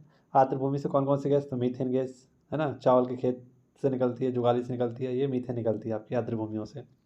भारत में कुल रामसर साइट कितनी है? 91 है। वन्यजीव संरक्षण अधिनियम 1972 में आया था। प्रोजेक्ट टाइगर 1973 में आया था। कुल टाइगर रिजर्व कितने हैं आपके? 58 में है माधव, 57 में है आपका रातापानी, 56 में है गुरु घासीदास और 55 में है धौलपुर खरगोली। लेकिन यूपी का हाल ही में नवीनतम टाइगर रिजर्व कौन सा बना है? तो वो है रानीपुर टाइगर रिजर्व। ठीक है, अगला आपसे पूछेगा जैव विविधता अधिनियम कब आया था? 2002 में आया था। विश्व पृथ्वी दिवस 22 अप्रैल को मनाते हैं। ओजोन संरक्षण 16 सितंबर को। विश्व पर्यावरण दिवस 5 जून को। और पर्यावरण संरक्षण अधिनियम कब आया? 1986 में। जल प्रदूषण निवारण अधिनियम 1974 में। और वन प्रबंधन अधिनियम 1980 में आया था। यूपी का सबसे बड़ा जिला लखीमपुर खीरी। दुधवा नेशनल पार्क यहीं पर है। सुर सरोवर और कीथम झील आगरा में है। 4 राज्यों की सीमा सोनभद्र से लगती है। ठीक है, बिहार, झारखंड, छत्तीसगढ़ और एमपी की। ठीक है, नेक्स्ट आपसे पूछेगा प्रमुख पुस्तकें और उनके लेखक। जैसे मृच्छकट्टम के लेखक कौन है आपके? शूद्रक। अष्टाध्यायी के लेखक हैं पाणिनि। मुद्रा राक्षस के विशाखदत्त। कादम्बरी के Banabhatta. Harshacharita Banabhatta. Indica Megasthenes. Si Yu Ki Hiuen Tsang. Rihla Ibn Battuta. Akbarnama Abul Fazl. Annihilation of Caste B R Ambedkar ji. Rajatarangini Kalhana. Satyarth Prakash Dayanand Saraswati. Gulamgiri Jyotiba Phule. India Divided doctor Rajendra Prasad. Hindu Swaraj Mahatma Gandhi. India Struggle Subhash Chandra Bose. Gita रेस बाल गंगाधर तिलक। पृथ्वीराज राजसू चंद्रवरदाई। नूर सिफर ये किसकी है? तो अमीर खुसरो की है। नेक्स्ट वहीं पर आपसे पूछे डिस्कवरी ऑफ इंडिया किसकी है? तो डिस्कवरी ऑफ इंडिया आपकी है जवाहरलाल नेहरू जी की। The golden threshold Sarojini Naidu की। रत्नावली हर्षवर्धन की। तहकीक हिंद अलवरूनी की है। पॉवर्टी ऑफ ऑनरेबिलिटी स्टूडेंट इंडिया दादा भाई नौरोजी। पंच सिद्धांत का बारामीर। महाभाष्य पतंजलि की है। आनंद मठ बंकिम चंद्र चटर्जी की। पद्मावत मलिक मोहम्मद जायसी की। कुमार संभवम मालगारी मित्रम कालिदास। India Vij freedom Abul Kalam Azad. अब आप लोग कमेंट बॉक्स में बताइए कि विंग्स ऑफ फायर किसकी पुस्तक है? Wings of fire. ठीक है, इसका आंसर आपको कमेंट बॉक्स में देना है। ठीक है, उसके बाद हम लोकसभा, राज्यसभा और जो भी हमारी विभागीय समितियां हैं उनके बारे में चर्चा करेंगे। तो भारतीय संसद आप सभी को पता है आर्टिकल 79 में इसका उल्लेख किया गया है। ठीक है, भारतीय संसद। और भारतीय संसद जो है वो 2 सदनों से मिलकर बनी है। 2 सदन कौन कौन से हैं? तो एक है राज्यसभा और एक है लोकसभा। राज्यसभा आर्टिकल 80 में हमारा वर्णित है और जो लोकसभा है वो आर्टिकल 81 में है। तो आपने एक ट्रिक याद करी होगी, सरला, है ना, सरला। इस प्रकार से हमारा सरला से 79 में आ जाता है संसद, 80 में आ जाता है हमारा राज्यसभा और 81 में आ जाता है हमारा लोकसभा। तो इस प्रकार से तीनों आर्टिकल आपको याद रखने हैं। अब आपसे पूछा है कि जो हमारी संसद है उसके अंग कितने हैं? तो संसद के अंग होते हैं 3, जिसमें राज्यसभा भी होती है, लोकसभा भी होती है और इसमें एक हमारा इंपॉर्टेंट व्यक्ति आ जाता है जिसका नाम है राष्ट्रपति, जो कि आर्टिकल हमने पढ़ा था 52 हमारा राष्ट्रपति है। तो ये तीनों अंगों से मिलकर बनी है हमारी संसद। अगर आपसे पूछे कि संसद के अंग कितने हैं तो 3 बता देना, और आपसे पूछे सदन कितने हैं तो 2 बता देना। ठीक है, काफ़ी ज़्यादा हेल्पफुल है आपके लिए। अब देखिए संसद की बात आई है तो आप सभी को पता है हमारी पुरानी संसद है और एक नई संसद है। पुरानी संसद की अगर हम बात करें तो पुरानी संसद का निर्माण जो हुआ था आपका वो 1921 से लेकर 1927 के मध्य हुआ था, यानी 1927 में इसका उद्घाटन हुआ था। तो इसको बनने में पूरे आपके 6 वर्ष लगे थे और इसका उद्घाटन जो हुआ था वो आपका 18 जनवरी 1927 में किया गया था। और उस समय भारत का वायसराय था लॉर्ड इरविन। लॉर्ड इरविन के द्वारा इस जो हमारी संसद आपको दिख रही है वृत्ताकार आकार की, इसका क्या किया गया था? उद्घाटन किया गया था। और इसके वास्तुकार थे बहुत ही फेमस, आप सभी को नाम भी याद होगा, एडविन लुटियन, और एक थे आपके सर हार्वर्ड वेकर। इन दोनों के द्वारा इसका डिजाइन किया गया था, इसके वास्तुकार थे ये। अच्छा, इसकी संरचना की बात करें तो कैसी है? वृत्ताकार संरचना है इसका, और इसका जो व्यास है वो लगभग 560 फीट या यूँ कहे 170 मीटर का इसका व्यास है। इसमें कुल चैम्बर कितने थे आपके? तो 3 चैम्बर थे इसमें, लोकसभा, राज्यसभा और सेंट्रल हॉल। ये वही सेंट्रल हॉल है जहाँ पर आपकी संविधान सभा की बैठकें हुई थी और यहीं पर आपका 26 नवंबर 1949 को संविधान पारित किया गया था। ये वही सेंट्रल हॉल है आपका, इसी संसद भवन में आपका था। अच्छा, इसको बनाने में मात्र आपके 83 लाख रुपये का खर्चा आया था। और इसमें जो आपके स्तंभ दिख रहे हैं, ये आपके खंभे दिख रहे हैं, ये इस प्रकार से, ये अगर हम देखें टोटल ये इन खंभों की संख्या कितनी है तो 144 है। इसका नया नाम जो रखा गया है वो संविधान सदन इसका नाम रखा गया है। ठीक है, जब हमारी नई संसद बन गई तो इसका नाम रखा गया था संविधान सदन। तो इतना बातें हमें किससे याद रखनी है? हमारी पुरानी संसद से याद रखनी है। ये फैक्ट्स आपके जो थे क्लास में नहीं कराए गए थे, मैं आपको अपनी तरफ से ये चीज़ें प्रोवाइड करा रहा हूँ। अगर आपको ये मेरा एफर्ट अच्छा लगे तो एक बार कमेंट बॉक्स में ज़रूर बताइएगा कि इस प्रकार की जो जानकारियाँ हैं वो मैं PDF में इंक्लूड करूँ या ना करूँ। तो ये बात आप लोग कमेंट बॉक्स में ज़रूर बताइएगा। अगर करूँ तो आप लोग ज़रूर बताइएगा, ना करूँ तब भी आप लोग बताइएगा।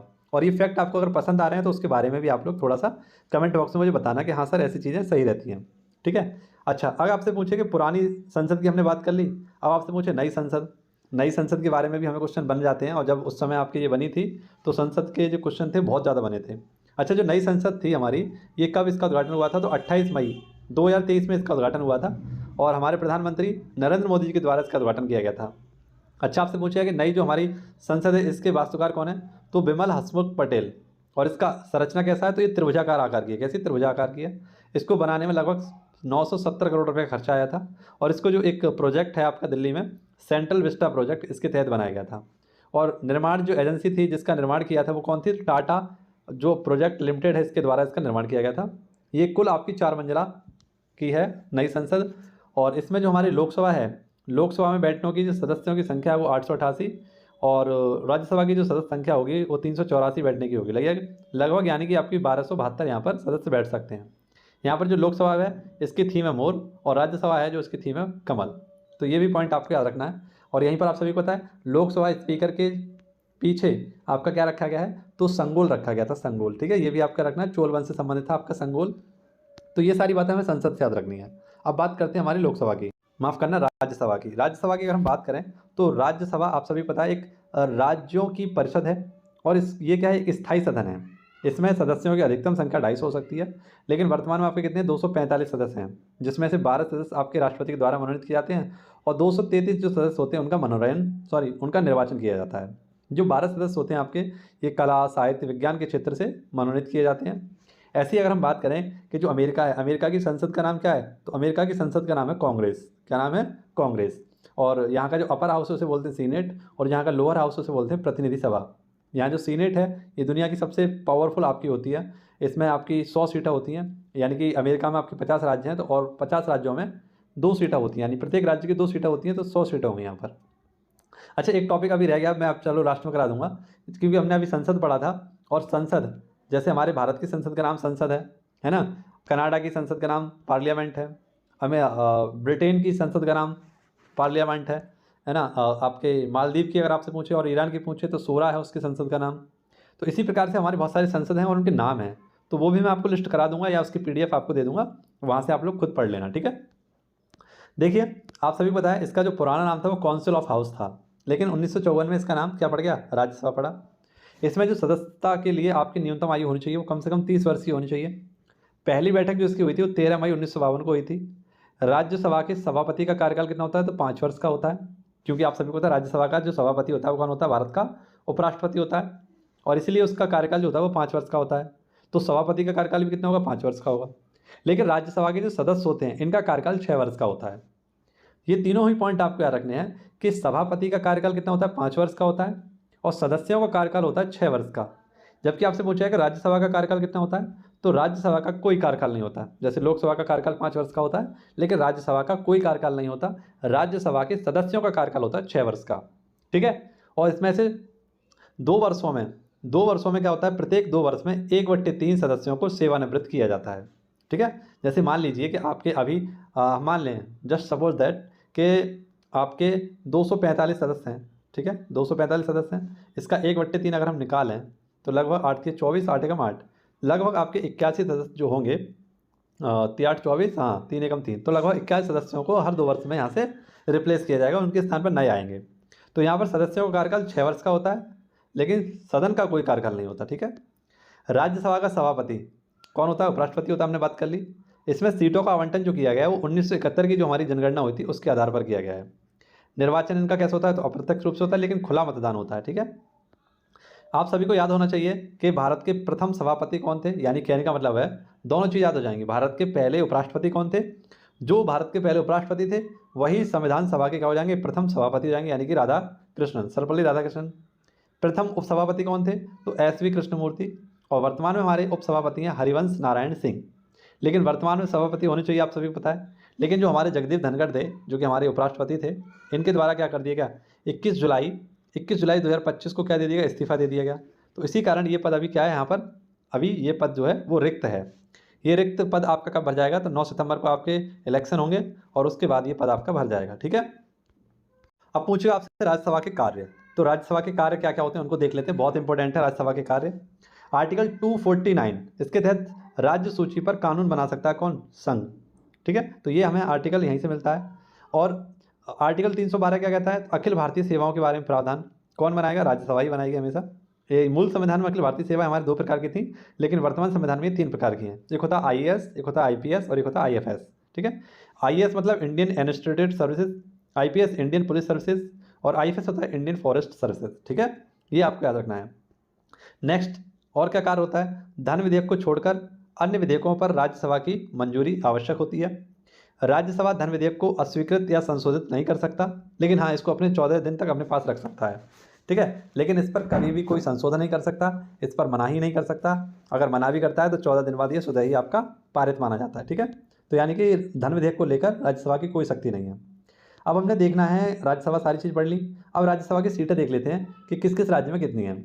तो पहले आपको शुरू के ये 5 तो 100% याद रखने हैं। ये शुरू के 5 क्रम से हैं आपके। कैसे क्रम से हैं? तो पहले नंबर पर सबसे ज़्यादा राज्यसभा सीटें हैं आपकी उत्तर प्रदेश में, दूसरी सबसे ज़्यादा है आपकी तो महाराष्ट्र में 19, तमिलनाडु में आपकी 18, बिहार में है आपकी 16 और पश्चिम बंगाल में भी आपकी कितनी है? 16 ही सीटें आपकी राज्यसभा सीटें। ठीक है, अब आपसे एक क्वेश्चन और पूछता है कि किन 2 राज्यों की राज्यसभा सीटें समान हैं? तो 3 राज्य ऐसे हैं जिनकी समान है, एकदम 11-11 हैं। आंध्र प्रदेश की, गुजरात की और आपके मध्य प्रदेश की। इस प्रकार से भी क्वेश्चन पूछ लेता है। तो इनकी तीनों की क्या है? 11-11 आपकी राज्यसभा सीटें हैं। ठीक है, नेक्स्ट आपसे पूछेगा असम की जो राज्यसभा सीटें हैं वो कितनी है? तो असम की राज्यसभा सीटें हैं 7, आंध्र प्रदेश की 11, अरुणाचल प्रदेश की 1, बिहार की 16, 2 बार लग गया बिहार, यहाँ पे भी लग गया है और यहाँ पे भी लग गया। तो एक ही जगह याद रख लेना आप कि चौथे स्थान पर आता है आपका। ठीक है, राज्यसभा सीटों में छत्तीसगढ़ में 5 हैं, गोवा में आपकी राज्यसभा सीट 1 है। वहीं पर आपसे पूछे गुजरात में हमने देख लिया कितनी है? 11 हैं, हरियाणा में आपकी 5 हैं, मध्य प्रदेश में 11 हैं, राजस्थान में 10 हैं, कर्नाटक में 12 हैं, उड़ीसा में आपके 10 हैं, तेलंगाना में 7 हैं, केरल में 9 हैं, झारखंड में 6 हैं, पंजाब में 7 हैं और उत्तराखंड में आपकी 3 राज्यसभा की सीटें हैं। वहीं पर आपसे पूछे हिमाचल प्रदेश में कितनी है? तो हिमाचल प्रदेश में भी आपकी 3 सीटें हैं राज्यसभा की। मणिपुर में 1 है, त्रिपुरा में 1 है, मेघालय में 1 है, मिजोरम में 1 है, नागालैंड में 1 है और सिक्किम में भी आपकी 1-1 सीटों का प्रावधान किया गया है। ठीक है, तो ये सारी सीटें आपको राज्यसभा से याद रखनी है। आई होप आप सभी को वीडियो अच्छी लग रही है। अगर वीडियो अच्छी लग रही है तो एक बार अपने साथियों को शेयर कर दीजिए और अच्छी लग रही हो, ज़्यादा अच्छी लग रही हो तो उसको लाइक भी कर सकते हैं। ठीक है, अब बात कर लेते हैं हम लोग लोकसभा की। देखिए लोकसभा को हम लोग लोअर हाउस कहते हैं। ठीक है, इसको ही हम निम्न सदन भी कह सकते हैं, इसको हाउस ऑफ पीपल कह सकते हैं, यानी जनता का सदन इसको कह सकते हैं, और इसे ही हम लोकप्रिय सदन भी कहते हैं। अब इसको लोकप्रिय सदन क्यों कहते हैं, जनता का सदन क्यों कहते हैं? तो आप सभी लोग जानते हैं यहाँ पर हमारे जनता के प्रतिनिधियों को ही बैठाया जाता है, यानी हमारे द्वारा चुना हुआ प्रतिनिधि कहाँ जाके बैठता है? लोकसभा में बैठता है। ठीक है, इसीलिए इसको क्या बोलते हैं? जनता का सदन बोलते हैं, लोकप्रिय सदन बोलते हैं। ये क्या एक अस्थायी सदन है? कहने का मतलब है कि ये 5 वर्ष इसका कार्यकाल होता है, 5 वर्ष बाद ये विघटित हो सकती है, समय से पहले भी विघटित हो सकती है, भंग की जा सकती है, यानी इसलिए इसको क्या बोला गया? अस्थायी बोला गया है। लेकिन राज्यसभा में ऐसा नहीं है, राज्यसभा एक स्थायी सदन है। ठीक है, क्योंकि मैंने बताया था कि राज्यसभा का कोई आपका स्थायी कार्यकाल नहीं होता है ना, क्योंकि उसका स्थायी कार्यकाल होता है क्योंकि उसके सदस्यों का कार्यकाल होता है, इसलिए राज्यसभा का कोई कार्यकाल नहीं होता। लेकिन लोकसभा का कार्यकाल होता है 5 वर्ष का, इसलिए इसको कह सकते हैं हम लोग अस्थायी सदन। ये हर 5 साल बाद बदल सकती है, 2 साल में बदल सकती है, 1 साल में बदल सकती है। यहाँ तक कि जो अटल बिहारी वाजपेयी थे मात्र 13 दिन तक भारत के प्रधानमंत्री रहे थे, यानी इसका मतलब है 13 दिन बाद आपकी लोकसभा भंग हो गई। तो इसका कोई भी स्थायी कार्य नहीं है, यानी कि स्थायी सदन नहीं है। यहाँ पर सदस्य बनने के लिए आपको कम से कम 25 वर्ष की आपकी आयु होनी चाहिए और इसका कार्यकाल मैंने बताया कितना होता है? 5 वर्ष होता है।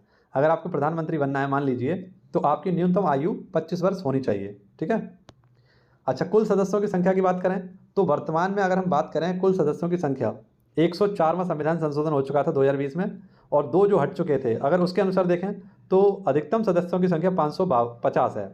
लेकिन कुल सदस्यों की संख्या जो थी हमारी अधिकतम 552 थी, लेकिन वर्तमान में कितनी है? 543 है, जिनमें से 524 का राज्यों द्वारा और 19 सदस्य जो होते हैं वो केंद्र शासित प्रदेशों से हमारे लोकसभा में आते हैं। अब यहाँ पर 2-3 पॉइंट मैंने आपके लिए लिखे हैं। जैसे मूल संविधान में सीटों की संख्या कितनी थी? 500 थी। 7वां संविधान संशोधन हुआ 1956 में, इससे कितनी हो गई? 525 हो गई। फिर आपका हुआ 31वां संविधान संशोधन 1974 में, यहाँ 525 से सीटों की संख्या होगी 545। फिर आपका हुआ एक 56वां संविधान संशोधन, और ये हुआ 1987 में। इसमें लोकसभा की अधिकतम संख्या जो थी वो 552 निर्धारित की गई थी। लेकिन यहीं पर आपको एक और संविधान संशोधन याद रखना है, 104वां संविधान संशोधन 2020। इसमें जो 2 आंग्ल भारतीय थे उनका मनोनयन समाप्त कर दिया गया, क्योंकि इनका मनोनयन राष्ट्रपति के द्वारा किया जाता था। अब सीटों की संख्या यहाँ पर कितनी है? 550 है। ठीक है, तो ये सारे पॉइंट आपको रखने हैं। एक तो आपको 7वां संविधान संशोधन याद रखना है, 31वां याद रखना है, 56वां याद रखना है और 104वां। ये चारों ही संविधान संशोधन आपके लोकसभा की सीटों से संबंधित हैं। ठीक है, तो अच्छे से इनका नोट्स बनाइए और लिखिए अपनी कॉपी पे। अगला आपसे पूछेगा कि जो लोकसभा थी, पहली लोकसभा के अध्यक्ष कौन थे? तो जीवी मावलंकर थे। दूसरे हमारे अध्यक्ष थे एम अयंगर, और तीसरे थे हमारे सरदार हुकुम सिंह। ठीक है, पहली महिला अध्यक्ष पूछे आपसे तो वो कौन थी? मीरा कुमार। और दूसरी कौन थी? आपकी सुमित्रा महाजन। ठीक है, अच्छा, लोकसभा स्पीकर और लोकसभा उपाध्यक्ष की बात कहाँ की गई? तो आर्टिकल 93 में इसकी बात की गई है। ये पॉइंट भी आप लोग यहाँ पर ऐड कर लेना। अगला यहीं पर आपसे पूछेगा कि वर्तमान में हमारे लोकसभा स्पीकर कौन है? तो ओम बिरला जी हैं, ये 2 बार रह चुके हैं। सर्वाधिक समय तक लोकसभा स्पीकर कौन रहे हैं? तो बलराम जाखड़ रहे हैं। और पहले उपाध्यक्ष कौन थे इसके? तो वो थे अनंत श्याम अयंगर। आर्टिकल 95 क्या कहता है? राष्ट्रपति प्रोटेम स्पीकर यानी तात्कालिक या कार्यवाहक की नियुक्ति करता है, और इसका कार्य होता है सदस्यों को शपथ दिलाना। ठीक है, तो कुछ समय के लिए अस्थायी रूप से इसको बनाया जाता है। ठीक है, तत्कालिक रूप में। और ये 18वीं लोकसभा के जो हमारे प्रोटेम स्पीकर थे वो कौन थे? भर्तृहरि मेहताब। लोकसभा के कार्यों को देख लेते हैं, जैसे अभी हमने राज्यसभा के कार्य देखे थे, इसी प्रकार से लोकसभा के कार्य क्या होते हैं। तो धन विधेयक लोकसभा में ही पारित होता है। बजट आपका लोकसभा में ही पारित होगा। अब विश्वास प्रस्ताव जो होता है वो भी केवल लोकसभा में ही पारित होता है। मंत्रिपरिषद जवाबदेही होती है लोकसभा के प्रति। राष्ट्रीय आपातकाल का प्रस्ताव केवल लोकसभा में जाएगा, और इसमें आपके 50 एमपीओ के हस्ताक्षर होना जरूरी है। तो ये लोकसभा के कार्य होते हैं। इसके साथ साथ आपको पता है संयुक्त अधिवेशन की जो अध्यक्षता की जाती है वो लोकसभा स्पीकर के द्वारा की जाती है। लोकसभा में आर्टिकल 330 के तहत जो हमारा शेड्यूल कास्ट है यानी कि एससी और एसटी के लिए कुछ सीटें आरक्षित हैं। तो एससी के लिए 84 सीटें हैं और एसटी के लिए आपकी 47 सीटें आरक्षित की गई हैं। लोकसभा का पहला गठन जो किया गया था वो कब किया गया था? 17 अप्रैल 1952 में, और इसकी पहली बैठक हुई थी आपकी कब? तो 13 मई 1952 को। ठीक है, नेक्स्ट आपसे पूछे संसद के कितने सत्र होते हैं? तो संसद के 3 सत्र होते हैं, और सत्रों को बुलाने का काम होता है तथा उनका सत्रावसान करने का जो अधिकार होता है वो राष्ट्रपति के पास होता है। ठीक है, कम से कम आपके 2 होना अनिवार्य है, और 2 के बीच में कम से कम 6 महीने से ज़्यादा का आपका गैप नहीं होना चाहिए। ठीक है, 6 महीने से ज़्यादा गैप नहीं होना चाहिए। अब ये 3 सत्र कौन कौन से होते हैं? तो सबसे बड़ा सत्र होता है बजट सत्र, जो कि फरवरी से मई तक चलता है। दूसरा होता है मानसून सत्र, ये जुलाई से सितंबर चलता है। और तीसरा होता है शीतकालीन सत्र, जो कि सबसे छोटा होता है, नवंबर से दिसंबर के मध्य चलता है। यानी कहने का मतलब है अभी हमारा कौन सा सत्र चल रहा है? तो मानसून सत्र चल रहा है। ठीक है, आपसे पूछेगा लोकसभा की सीटें। लोकसभा की सीटें जो सीटें होती हैं वो मैचिंग में पूछ लेता है कभी कभी। तो 1-2 क्वेश्चन सर ने कराए थे, तो मैंने सोचा कि आपके लिए सारी की सारी सीटें लिख देता हूँ। तो राज्यसभा सीटों की तरह शुरुआत के 5 आपको याद रखने हैं, क्योंकि ये क्रम में लिखे हुए हैं। उत्तर प्रदेश में सर्वाधिक सीटें आपकी 80, महाराष्ट्र में है आपकी लोकसभा की सीटें 48, पश्चिम बंगाल में है 42, बिहार में है 40 और तमिलनाडु में 39। ठीक है, आंध्र प्रदेश में आपकी 25 सीटें हैं, अरुणाचल प्रदेश में 2 सीटें हैं, असम में आपकी 14 सीटें हैं, छत्तीसगढ़ में 11, गोवा में 2, गुजरात में 26, हरियाणा में 10, मध्य प्रदेश में 29, राजस्थान में 25, कर्नाटक में 28, उड़ीसा में 21, तेलंगाना में 17, केरल में 20, झारखंड में 14 और पंजाब में 13, उत्तराखंड में 5, हिमाचल प्रदेश में 4, त्रिपुरा में 2, मणिपुर में 2, मेघालय में 2, मिजोरम में 1 और नागालैंड में 1-1 सीटों का प्रावधान किया गया है लोकसभा की। अब देख लेते हैं हमारी ये फैक्ट था, इसमें थोड़े से फैक्ट मुझे अच्छे लगे तो मैंने सारे के सारे लिख दिए। वैसे तो हम लोग पीछे पढ़ चुके थे आर्टिकल 108, जहाँ पर संयुक्त अधिवेशन की बात की गई थी। संयुक्त अधिवेशन को आहूत कौन करता है? राष्ट्रपति करता है, लेकिन इसकी अध्यक्षता कौन करता है? लोकसभा स्पीकर। अगर लोकसभा स्पीकर नहीं है तो जो राज्यसभा के उपाध्यक्ष हैं उनके द्वारा इसकी अध्यक्षता की जाएगी। ठीक है, और इसमें शामिल कौन कौन होता है? तो उपाध्यक्ष शामिल होता है और राज्यसभा का उपसभापति शामिल होता है। शामिल कौन नहीं होता? तो उपराष्ट्रपति इसमें शामिल नहीं होते। अच्छा, इसमें धन विधेयक के लिए कभी भी संयुक्त बैठक नहीं बुलाई जाएगी। संविधान संशोधन के लिए कभी भी आपकी संयुक्त बैठक नहीं बुलाई जाएगी। 3 बार आपकी संयुक्त अधिवेशन हो चुका है। पहला हुआ था दहेज निषेध एक्ट 1961, दूसरा हुआ था बैंकिंग सेवा एक्ट 1978 और तीसरा हुआ था आपका आतंकवाद विरोधी एक्ट 2002। तो 3 बार आपका संविधान में आपका क्या हो चुका है, यानी संसद की संयुक्त बैठक हो चुकी है। ठीक है, अगला आपसे पूछेगा वित्तीय विवरण यानी वार्षिक वित्तीय विवरण। कहने का मतलब है बजट। हालांकि बजट शब्द का उल्लेख भारतीय संविधान में कहीं नहीं किया गया है, इसके स्थान पर वार्षिक वित्तीय विवरण का बात कहा गया है। और ये हमेशा कहाँ होता है? लोकसभा में पेश किया जाता है। आप सभी को पता है, वित्त मंत्री के द्वारा पेश किया जाता है। अगर केंद्र के लिए बात करें वार्षिक वित्तीय विवरण की तो आर्टिकल 112 है, और राज्य के लिए अगर हम बात करें तो आर्टिकल 202 है। राज्यसभा के सदस्यों का चुनाव विधान परिषद के चुने हुए सदस्यों द्वारा किया जाता है। ठीक है, तो ये भी पॉइंट आपका याद रखना है। संसदीय संरचना में 2 स्थायी सदन कौन कौन से हैं, 2 अस्थायी सदन कौन कौन से हैं, तो लोकसभा और विधानसभा। अब बात कर लेते हैं हमारे विभागीय संसद किसकी, जो हमारी संसद होती है और संसद में कुछ हमारी समितियां होती हैं, उसको देखने से पहले आप लोग यहाँ पर थोड़ा सा देख लीजिए। जो हमारी संसदीय समितियां होती हैं वो 2 प्रकार की होती हैं, एक होती है स्थायी समिति और एक होती है अस्थायी समितियां। जो स्थायी समितियां होती हैं ये भी आपकी कई प्रकार की होती हैं, जैसे वित्तीय समितियां होती हैं, विभागीय समितियां होती हैं, जांच समितियां होती हैं, सदनीय समितियां होती हैं, अन्वेषण समितियां होती हैं और सेवा समितियां होती हैं। अब जो हमारी समितियां होती हैं जो हम पढ़ेंगे वो वित्तीय समितियां पढ़ेंगे। और वित्तीय समिति कौन कौन सी होती हैं, तो एक होती है लोक लेखा समिति, एक होती है प्राकलन समिति और एक होती है लोक उपक्रम समिति। ठीक है, लेकिन आपसे पूछे कि आपकी जांच समितियां कौन कौन सी होती हैं, तो जांच समितियां भी 3 होती हैं, विशेषाधिकार समिति, एक होती है याचिका समिति और एक होती है आचरण समिति। वहीं पर आपसे पूछे सदन समितियां कितने प्रकार की होती हैं, तो ये आपकी 4 प्रकार की होती है। एक होती है नियम समिति, एक होती है सदन में उपस्थित सदस्यीय संबंधी, एक होती है वित्तीय समिति और एक होती है गैर सदस्यों यानी गैर सरकारी सदस्यों की विधेयकों की संबंधित समितियां आपकी होती हैं। एक होती है अन्वेषण समितियां, तो ये आपकी 3 प्रकार की होती हैं। एक सेवा समिति होती है, ये आपकी 4 प्रकार की, जिसमें आवास समिति, वेतन भत्ता समिति, संचालन समिति और एक होती है आपकी कौन सी, सामान्य प्रायोजन समितियां। तो ये हमारी कैसी हैं, स्थायी समितियां हैं। ठीक है, अब देख लेते हैं हम लोग जो हमारी वित्तीय समितियां हैं वो कौन कौन सी हैं। वित्तीय समितियों सबसे पहले हम पढ़ेंगे लोक लेखा समिति। इसकी स्थापना गवर्नमेंट ऑफ इंडिया एक्ट 1919 के तहत की गई थी। लेखाओं की जांच करता है ये, और हेड होते हैं इसके विपक्ष के नेता, और विपक्ष के नेता कौन है, हमारे राहुल गांधी जी। लेकिन राहुल गांधी जी ने इसकी अध्यक्षता से मना कर दिया और इसके अध्यक्ष बने कौन, के सी वेणुगोपाल। सदस्य होते हैं इसमें 22, लोकसभा से 15 और राज्यसभा से होते हैं आपके 7। एक होती है आपकी प्राक्कलन समिति, इसकी स्थापना 1951 में की गई थी, और लेखाओं का अनुदान करने के लिए इसमें सदस्यों की संख्या होती है कितनी, 30, सभी लोकसभा से होते हैं, और सर्वाधिक सदस्य यहाँ पर होते हैं। किस समिति में होते हैं, तो पूछे प्राक्कलन समिति में, और इसके हेड हैं आपके संजय जायसवाल। लोक सेवा उपक्रम समिति, ये आपकी इसमें भी 22 सदस्य होते हैं आपके, और गवर्नमेंट की जो यूनिट होती हैं, जैसे मान लीजिए आपकी एनटीपीसी है, ठीक है, आपकी मान लो ओएनजीसी है, तो इनकी देखरेख कौन करता है, तो यही करता है। एक होते हैं विभागीय समिति, इसमें विभागीय समिति में कितनी होती है, मैक्सिमम 31 सदस्य होते हैं। 21 सदस्यों को स्पीकर द्वारा और 10 सदस्यों को सभापति द्वारा आपका चुना जाता है। तो संसद पढ़ने के बाद अब हम लोग अगला हमारा जो फैक्ट है वो देख लेते हैं। क्या कह रहा है, भारतीय जो हमारा शासन अधिनियम है या भारत शासन अधिनियम 1935, कौन सा, भारत शासन अधिनियम 1935, इसके तहत क्या हुआ था, तो प्रांतों से द्वैत शासन समाप्त किया गया, केंद्रों में लागू किया गया था। इसके तहत फेडरल कोर्ट की स्थापना की गई थी कोलकाता में आपकी, जिसके पहले मुख्य न्यायाधीश बनाए थे सर मॉरिस गोवारिया। अच्छा, 1773 में रेगुलेटिंग एक्ट आया था और इसके तहत भी आपका एक फेडरल कोर्ट बनाया गया था कोलकाता में।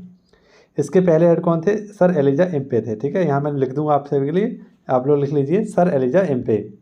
और 1937 में म्यांमार या बर्मा को भारत से अलग किया गया था। अब यहाँ पर हमारी है, ये है हड़प्पा सभ्यता। हड़प्पा सभ्यता जो कि हमारी पहली नगरीय सभ्यता है, इसे काश्युगीन सभ्यता भी बोलते हैं, इसे कपासी सभ्यता भी बोल देते हैं। इसके नेतृत्व करता थे आपके जॉन मार्शल, और इसकी खोज की थी 1921 में दयाराम साहनी के द्वारा। हड़प्पा जो कि इस क्षेत्र का सबसे बड़ा क्षेत्र था, इसीलिए इसका नाम हड़प्पा सभ्यता रख दिया गया। और ये रावी नदी किनारे स्थित है। ये त्रिभुजाकार है और इसकी लिपि होती है भाव चित्रात्मक, यानी इसकी लिपि को आज तक पढ़ा नहीं जा सका है। इसके उत्तर में जो आपका क्षेत्र है सबसे उत्तरी वो मांडा है, सबसे दक्षिणी क्षेत्र आपका दैमाबाद है, सबसे पूर्वी क्षेत्र आपका आलमगीरपुर है, और सबसे पश्चिमी क्षेत्र है आपका सुतकांगीडोर। ये चिनाब नदी किनारे है मांडा, आलमगीर हिंडन नदी किनारे है, दैमाबाद प्रवरा नदी किनारे है, और सुतकांगीडोर दास नदी किनारे है। अगर आपसे पूछे सेकंड हमारी नगरीय सभ्यता कौन सी थी, तो वो थी 16 महाजनपद वाली। 16 महाजनपदों का उल्लेख जैनों के भगवती सूत्र और बौद्धों के अंगुत्तर निकाय से पता चलता है। मोहनजोदड़ो की खोज किसने की थी, तो आप सभी को पता है मोहनजोदड़ो की खोज की थी राखलदास बनर्जी ने 1922 में। धौलावीरा गुजरात में 3 भागों में बटा हुआ है। चंदुदड़ो जहाँ से मनके का कारखाना मिला पाकिस्तान में है। कालीबंगा जहाँ से काली चूड़ियों के साक्ष्य मिले हैं राजस्थान में है। राखीगढ़ी हरियाणा में है, सबसे बड़ा संग्रहालय यहाँ पर बनेगा। लोथल गुजरात में, भोगवा नदी किनारे। बनावली हरियाणा में है, मिट्टी का हल यहाँ से मिला है। और रंगपुर ये गुजरात में, यहाँ से हमें चावल के साक्ष्य मिले हैं। ठीक है, तो वैसे तो आपकी क्लास यहीं तक थी आपकी, लेकिन आप सभी को पता है सर के द्वारा आपको कुछ महत्वपूर्ण दिवस भी कराए गए थे, अलग से बताया गया था, अनुसूचियाँ बताई गई थी, दिवस पढ़ने के लिए बताया गया था।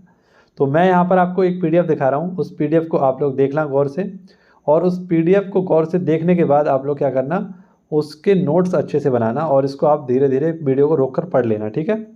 काफ़ी ज़्यादा वीडियो बड़ी हो रही है ये भी, इसलिए मैं सोच रहा हूँ आपके लिए वो आप लोग देखना और उनको अपने तरफ से पढ़ना, ठीक है। बाकी क्लास आपको कैसी लगी कमेंट बॉक्स में ज़रूर बताइएगा। मिलते हैं आपसे नेक्स्ट वीडियो में, तब तक के लिए धन्यवाद। जय हिंद, जय भारत।